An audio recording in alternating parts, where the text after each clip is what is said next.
आइए सुनिए, देखिए, समझिए सनातन सत्य।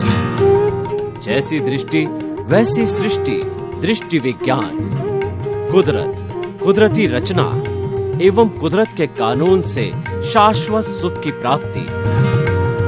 जोधपुर के परम पूज्य महात्मा उपासक प्रोफेसर डॉक्टर सोहन राज तातेड़ के निर्देशन में सनातन सत्य। जैसी दृष्टि वैसी सृष्टि, दृष्टि विज्ञान।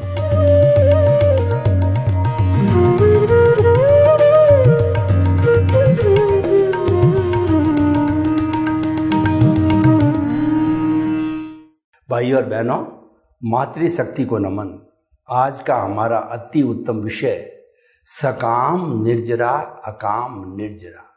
निर्जरा किसे कहते हैं? निर्जरा का अर्थ होता है झरण होना, अलग होना, detachment of the karma from the soul और फ्रॉम द कॉजल बॉडी और फ्रॉम द कार्मिक बॉडी। हमारी आत्मा के साथ जो अज्ञान जुड़ा हुआ रहता है, कई लोग इसको अज्ञान कहते हैं, कई कॉजल बॉडी कहते हैं और कई कार्मण शरीर कहते हैं, लिंग शरीर कहते हैं। अलग अलग धर्म दर्शनों ने अलग अलग नाम दिए हैं, लेकिन सबका भावार्थ एक ही है। वो कर्मों का चिट्ठा होता है, तो वो कर्म जो जड़ते हैं अलग होते हैं, आत्मा से कहिए या कॉजल बॉडी से कहिए, तो उन कर्मों को अलग होने को निर्जरा कहा जाता है। यानी आत्मा से कर्मों का छुटकारा होना निर्जरा कहलाता है। और ये निर्जरा दो तरह की होती है, सकाम निर्जरा और अकाम निर्जरा।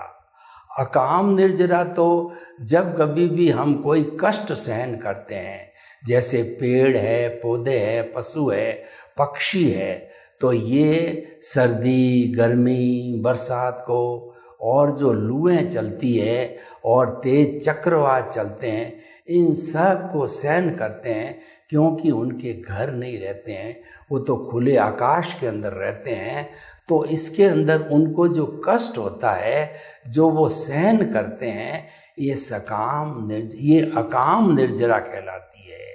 ये जो है बिना कोई उद्देश्य के जो निर्जरा की जाती है, वो सारी अकाम निर्जरा कही जाती है।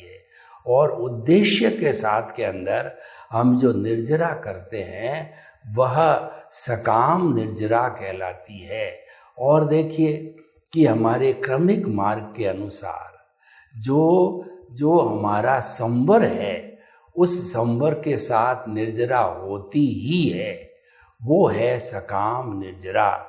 संवर करो तो निर्जरा के बारे में सोचने की जरूरत नहीं है। संवर का मतलब त्याग, पचकान, वो होते ही कर्मों के साथ में जो है वो ऑटोमेटिकली जो है कर्म वहाँ से जो है ढीले पड़ करके और अलग होने लग जाएंगे, उनका निर्जरण होना चालू हो जाएगा।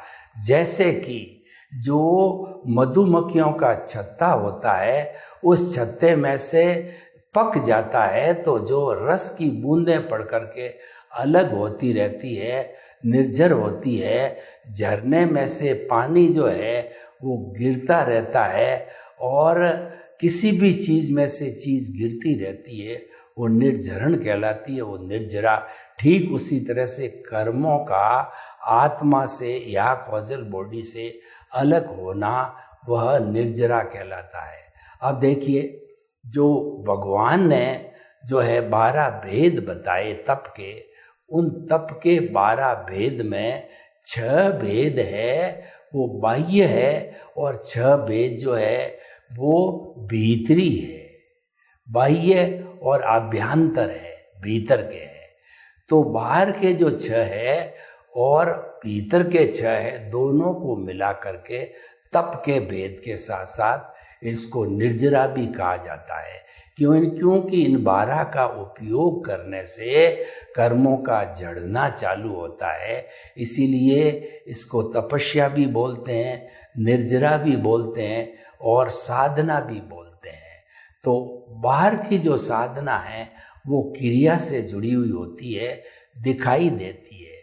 और भीतर की जो साधना है, प्रायश्चित, विनय, वैयव्रत, स्वाध्याय, ध्यान और व्युत्सर्ग, ये दिखाई नहीं देती है, परंतु ये भीतर के भावों को शुद्धि करती है। यानी कि जो भीतरी निर्जरा है वो भाव शुद्धि की निर्जरा है, और बाहरी जो है वो क्रिया शुद्धि की निर्जरा है, मन वचन की क्रिया को शुद्ध करती है। तो जो ज्यादा कर्म जड़ते हैं वो अभ्यांतर निर्जरा से जुड़े हुए होते हैं, क्योंकि अभ्यांतर निर्जरा भावों से जुड़ी होती है। और ऐसा कहा गया है, क्रिया से मोक्ष नहीं है, मोक्ष भावों से है। यानी भीतर से आप कितने बदलते हो और आप आत्मा के कितने करीब रहते हो, उससे ज्यादा मुक्ति का संबंध है। क्योंकि मुक्ति में जो जाने वाला है वो आत्म तत्व है, शरीर तत्व नहीं है। शरीर तो जड़ है और आत्मा चेतन स्वरूप है। इसीलिए जो है वो आत्मा के 3 भेद बताए गए हैं। पहला तो मूल स्वरूप की द्रव्य आत्मा है, जो शुद्ध आत्मा है, वो प्योर अवस्था के अंदर है और मुक्ति में जाने वाली है। जब भी वो अज्ञान से अलग हो जाएगी, अज्ञान का पूरा निर्जरा हो जाएगी, तब वो संपूर्ण निर्जरा कहलाती है। तब वो आत्मा जो है सिद्ध, बुद्ध और मुक्त बन जाती है। लेकिन उसकी क्वालिटी जो है वह मुक्त अवस्था की ही क्वालिटी है। और दूसरी जो आत्मा होती है वो प्रतिष्ठित आत्मा होती है। वो सारी आत्मा जो है वो पुरुषार्थ करती है। चाहे जो है मन वचन काया का पुरुषार्थ करो, चाहे भावों का पुरुषार्थ करो, भाव उसी में गिरते हैं। और मन वचन काया जो चलता है उदय प्रारब्ध के अधीन, उसकी मैकेनिकल मोड की जो आत्मा होती है, जिसको डिस्चार्ज बोलते हैं, वह भी जो है हमारी प्रतिष्ठित आत्मा से जुड़ी हुई है। जो डिस्चार्ज आत्मा है वह रिलेटिव पुरुषार्थ है। और उसके साथ साथ के अंदर आत्मा से जो संबंध होता है वो सारा रियल पुरुषार्थ है। क्योंकि आत्मा केंद्र में होती है तो वो रियल होती है, क्योंकि वो सनातन सत्य से जुड़ी हुई है। सनातन सत्य है, वह यूनिवर्सल ट्रुथ है, सार्वभौम सत्य है, और वह कुदरत का कानून है, और वो इस ब्रह्मांड की अल्टीमेट रियलिटी है। और वह सिद्धांत के ऊपर आधारित होने से वो परिवर्तित नहीं होता है। अवस्था रूप के अंदर वो हमेशा परमानेंट होता है। और जो है हमारा उस आत्मा से जो हम संबंध करते हैं वो सारा संबंध रियल पुरुषार्थ होता है, दृष्टि विज्ञान होता है, आर्ट ऑफ द विजन होता है। क्योंकि आत्मा का स्पर्श का मूल आत्मा की बात कर रहे हैं, शुद्ध आत्मा की। अभी हम बने नहीं हैं, अभी हम परमात्मा बने नहीं हैं, पर हमारा लक्ष्य परमात्मा बनने का है। और ये लक्ष्य केवल मनुष्य ही बना सकता है और इसको पा सकता है। यानी कोई भी मुक्ति को जाएगा तो मनुष्य योनि से ही जाएगा। अभी जिस भरत क्षेत्र में हम जी रहे हैं वहाँ पर मुक्ति खुली नहीं है, वहाँ से व्यक्ति अभी मुक्त नहीं हो सकता।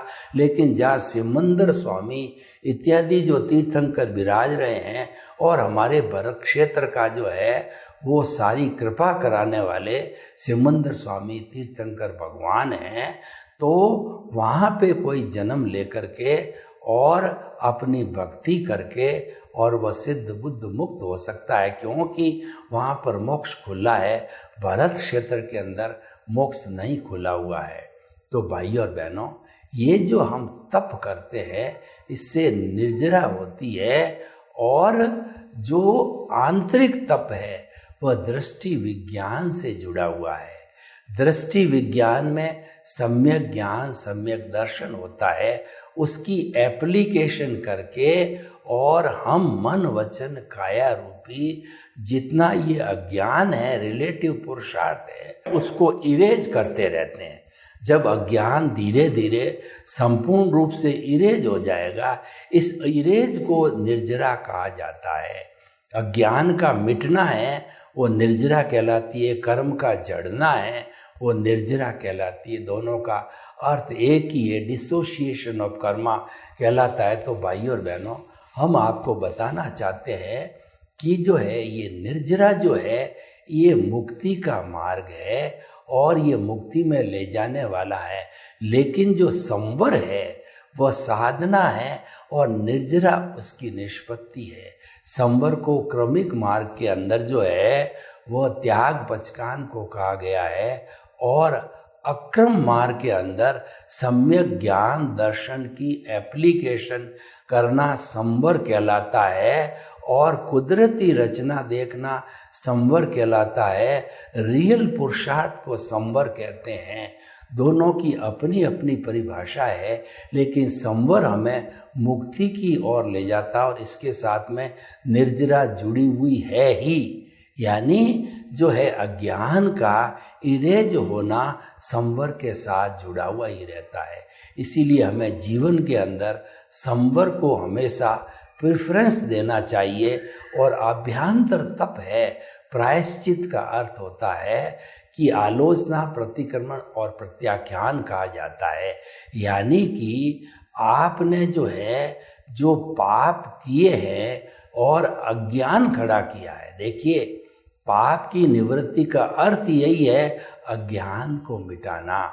उस अज्ञान को स्वीकार करना जो है वो आलोचना कहलाती है। वो मिथ्या ज्ञान, मिथ्या दर्शन और मोहनीय कर्म है और उनका जो है आलोचना करना वह जो है वह उसके द्वारा ही वह अज्ञान मिटता है। और प्रतिक्रमण करना यानी या तो कुदरत से जो है आप क्षमा याचना मांगो कि मैंने आपके कानून को तोड़ा है, या व्यक्ति विशेष से जो है आपने किसी को कष्ट पहुंचाया है उससे जो है क्षमा मांगो और वह आपको क्षमा करेगा तो वह कार्य डिलीट हो जाएगा आपकी कॉजल बॉडी में से। और प्रत्याख्यान का अर्थ होता है कि आप जो है वह आगे जो है कोई गलती न करोगे, यह आप जो है संकल्प लो, यानी कुदरत का कानून नहीं तोड़ोगे,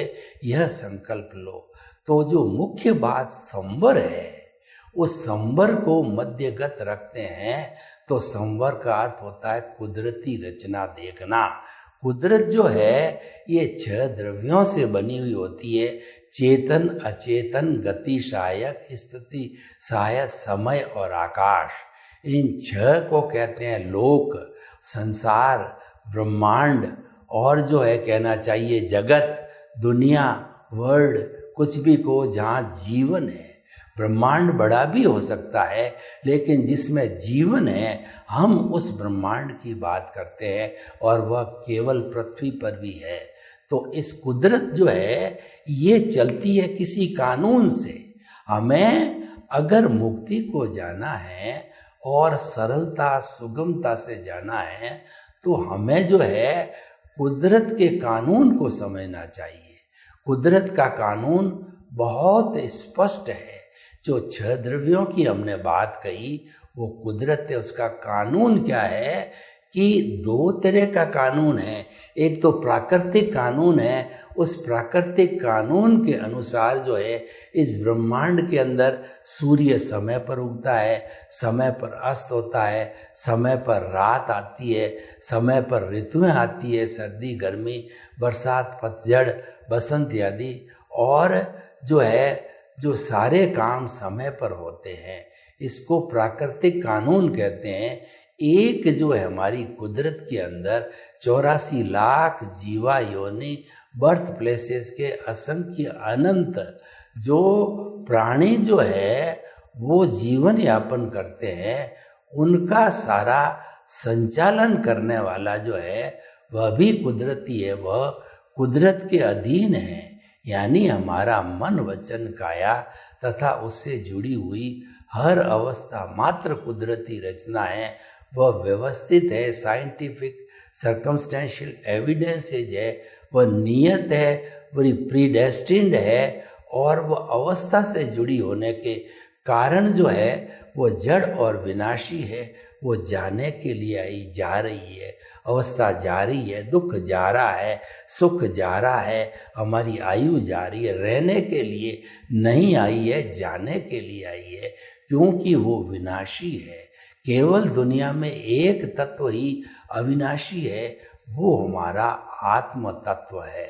वैसे जो है ये कुदरत के 6 तत्व है, ये भी अविनाशी है। 6 के 6 वो द्रव्य रूप के अंदर, अवस्था रूप के अंदर ये बदलते रहते हैं, जिसको रूपांतरण कहते हैं। जिसको बदलने को रूपांतरण, चेंज बोला जाता है।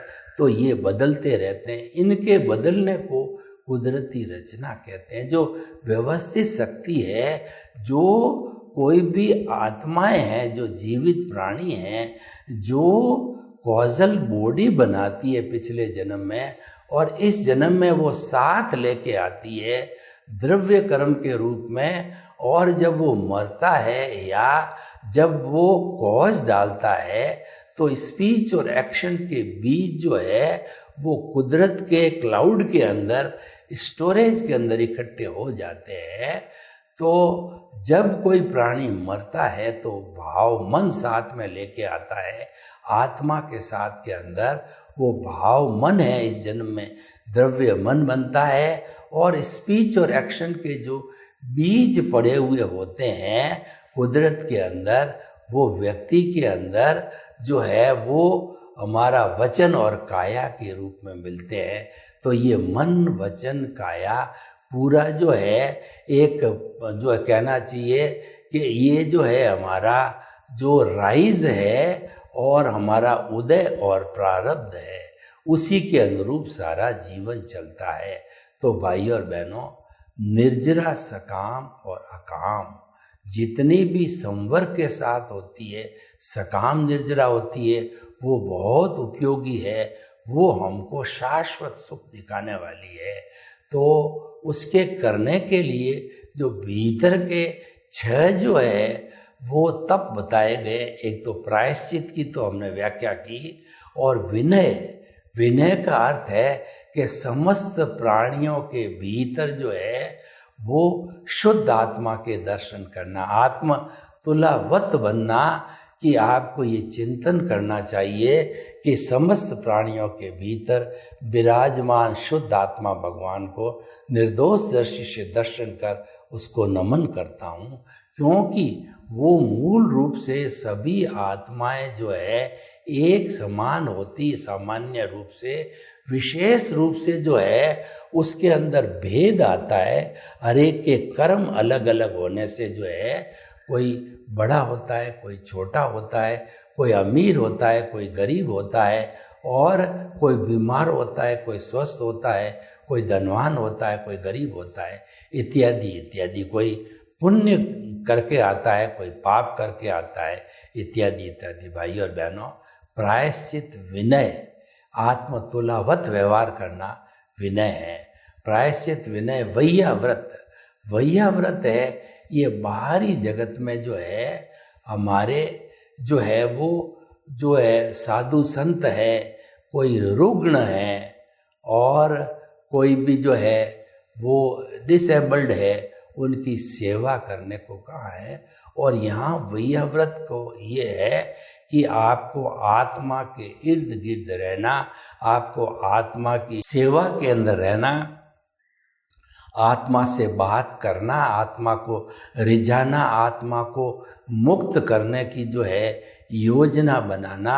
यानी आप और आत्मा मिलकर के वार्तालाप करके और आत्मा को सिद्ध बुद्ध मुक्त बनाओ, ये वैयाव्रत है। प्रायश्चित विनय वैयाव्रत। स्वाध्याय का अर्थ होता है खुद का अध्ययन करना, यानी आत्मा का अध्ययन करना कि मैं शुद्ध आत्मा हूँ, शुद्ध आत्मा, और मुझे मुक्त किससे होना है? मन वचन काया से मुक्त, ऐसा मैं शुद्ध आत्मा हूँ। मन वचन काया प्रकृति है और शुद्ध आत्मा पुरुष है। प्रकृति पुरुष को अलग रखना है, ये सबसे बड़ी साधना है। ये दोनों मिल जाते हैं, तन्मयाकार होते हैं, तब अज्ञान पैदा होता है। और नहीं मिलते हैं तो ये विज्ञान है। दोनों का आपस के अंदर नहीं मिलना विज्ञान और मिलना अज्ञान, जो कि हमको भव भवांतर में घुमाता है। और अलग अलग रहेंगे तो नए कॉज नहीं पड़ेंगे, और नए कॉज नहीं पड़ने से जो पिछले जन्म का जितना डिस्चार्ज है वो बर्फ की शिला पिघल करके समाप्त हो जाएगा। नया कॉज नहीं पड़ा तो आने वाले कुछ ही जन्मों में आपकी शीघ्र जो है मुक्ति हो जाएगी, आप शाश्वत सुख को प्राप्त कर सकते हैं। प्रायश्चित, विनय, वैयाव्रत, स्वाध्याय, ध्यान। ध्यान जो है निरालंबन ध्यान करना है।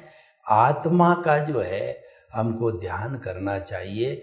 जो हमारा ये दर्शन केंद्र है, जो आत्मा के भीतर जाने का केंद्र है, यहाँ पर हमको प्रभु का ध्यान करना चाहिए कि प्रभु यहाँ केंद्र में विराजमान है।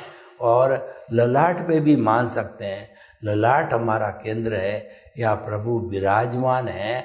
तो जैसे मंदिर में जाकर के हम ध्यान करते हैं तो भीतरी जगत के अंदर प्रभु के सानिध्य में जाकर के हम एक ही प्रभु के ऊपर ध्यान टिका करके और हम इसको ध्यान करें तो ये प्रायश्चित, विनय, वैयाव्रत और ध्यान और व्युत्सर्ग का अर्थ ये होता है कि सारा अज्ञान जब समाप्त हो जाता है, इरेज हो जाता है, तब व्यक्ति को केवल ज्ञान की प्राप्ति होती। संपूर्ण अज्ञान यानी प्रतिष्ठित आत्मा समाप्त हो गई।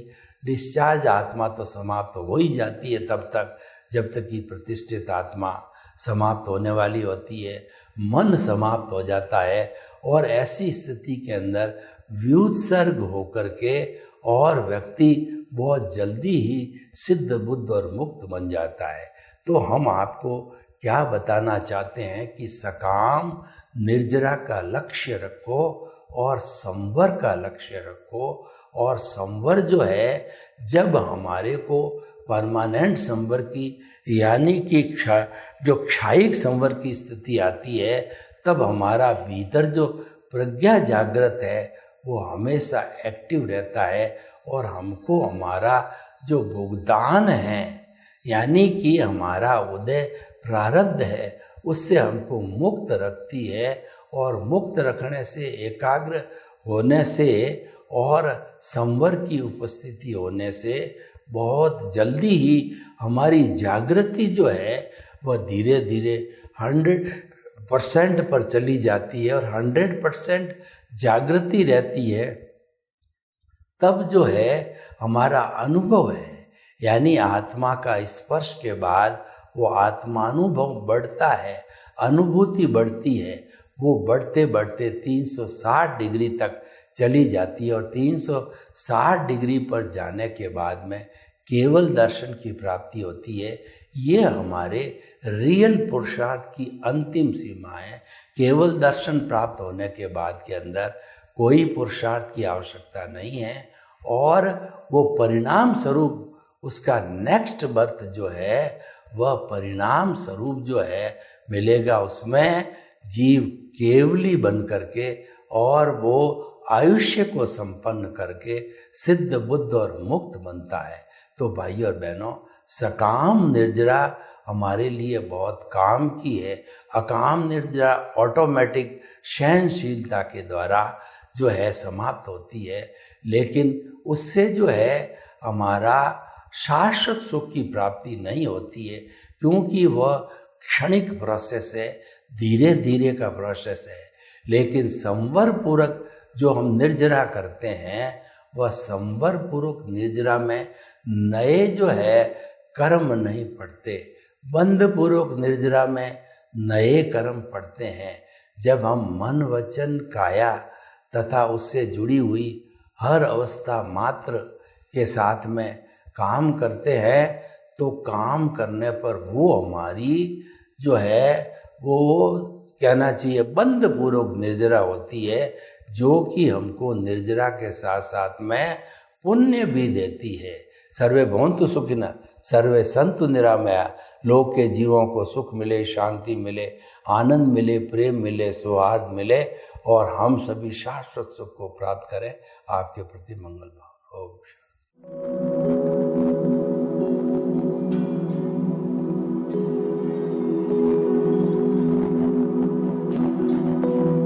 एक ऐसा अंतर्राष्ट्रीय ख्याति प्राप्त मानव जो गुरु प्रेरणा से पिछले 20 वर्षों से वानप्रस्थ जीवन जीते हुए 24 घंटे मानवता की सेवा में संलग्न है।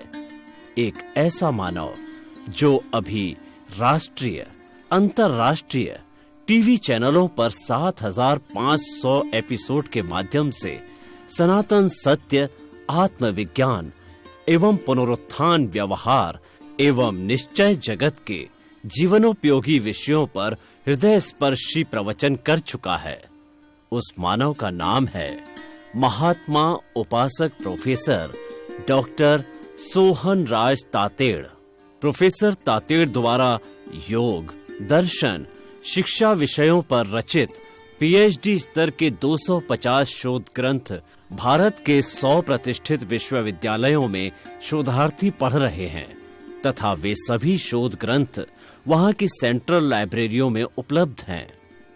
महात्मा सोहन राज ने अभी तक हजारों स्कूलों, कॉलेजों, विश्वविद्यालयों एवं संस्थाओं में सेमिनार, वर्कशॉप, कैंप लगाकर लाखों विद्यार्थियों को योग, दर्शन, शिक्षा का प्रशिक्षण देकर उन्हें सुसंस्कारित किया। डॉक्टर तातेड़ ने भारतीय संस्कृति उत्थान के 4000 से अधिक समसामयिक विषयों पर आर्टिकल लिखकर ऑनलाइन जर्नल, पत्रिकाओं, वेबसाइट्स पर प्रकाशित किया, जिसका उपयोग लाखों पाठक कर रहे हैं। उपासक तातेड़ के 5000 से अधिक आज का सुविचार, आज का शुभ संदेश, आज का मंगल भावना योग आदि चिंतन websites, Twitter, blogger, Facebook, YouTube माध्यमों से लाखों लोग अपना जीवन निर्माण कर रहे हैं।